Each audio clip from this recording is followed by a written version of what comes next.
अस्सलाम वालेकुम friends, welcome back to learn with Maryam. आज हम चैप्टर नंबर 3 के न्यूमेरिकल प्रॉब्लम्स को सॉल्व करेंगे, जिसमें फ़र्स्ट प्रॉब्लम में बताया गया है कि एक बॉडी पे 20 न्यूटन की फोर्स एक्ट कर रही है और उसका एक्सेलरेशन 2 मीटर पर सेकंड स्क्वायर है।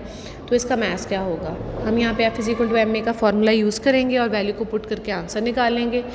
इसी तरह से आप नेक्स्ट न्यूमेरिकल्स में आपको फोर्स की वैल्यूज़ दी जाएंगी, तो आप F=ma, W=mg ये वाले फार्मूलाज यूज़ करेंगे जैसे कि सेकंड न्यूमेरिकल में है।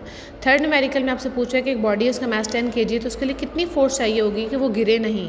तो यहाँ पे हाइट की बात हो रही है, तो यहाँ पे जी की जगह हम एच की वैल्यू यूज़ करेंगे and we know that gravitational acceleration की वैल्यू 10 होती है, तो वो यहाँ पुट होगी। इसी तरह से नेक्स्ट में भी हमें एक्सेलरेशन ही चाहिए जबकि फोर्स 100 न्यूटन है। तो इसी तरह से आप ये फार्मूलाज पुट करते जाएंगे और बहुत ही ईजी है आपके पास चैप्टर नंबर 3 के न्यूमेरिकल्स को सॉल्व आउट करना। मैंने यहाँ पे बहुत ही ईजिली इनको सॉल्व करके आपको प्रोवाइड कर दिया है। आपके साथ जैसे जैसे वीडियो पास होती जा रही है, अगर आपको ये वीडियो अच्छी लगे तो प्लीज़ इसको लाइक करें, सब्सक्राइब करें, दूसरों तक शेयर करें ताकि ज़्यादा से ज़्यादा स्टूडेंट्स का फ़ायदा हो, और इसी तरह से ताकि मैं मज़ीद आप लोगों के लिए वीडियोस बनाते रहूँ।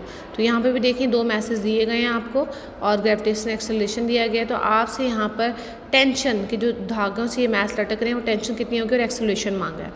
नेक्स्ट न्यूमेरिकल में आपसे ये पूछा गया कि टाइम कितना चाहिए होगा अगर एक फोर्स जो है वो प्रोड्यूस हो रही है 22 न्यूटन मोमेंटम से। तो आप अच्छी तरह से जानते हैं कि यहाँ मोमेंटम का फार्मूला क्या होता है, वो यहाँ पुट करेंगे और उसके जरिए से हम इस फार्मूला को सॉल्व करेंगे। लास्ट न्यूमेरिकल्स में भी आपके पास मैथ्स दिया गया है और आपके पास कोएफिशिएंट ऑफ फ्रिक्शन वगैरह दिया गया है, इनके जरिए से आप फोर्स की वैल्यू को कैलकुलेट करेंगे। उम्मीद करती हूँ आपके पास न्यूमेरिकल्स की वीडियो को मैंने बहुत लंबा नहीं किया ताकि आप भी बोर ना हो जाएं। जल्दी जल्दी से आपको एक आउटलेट दिया है आपको ताकि समझ आ जाए।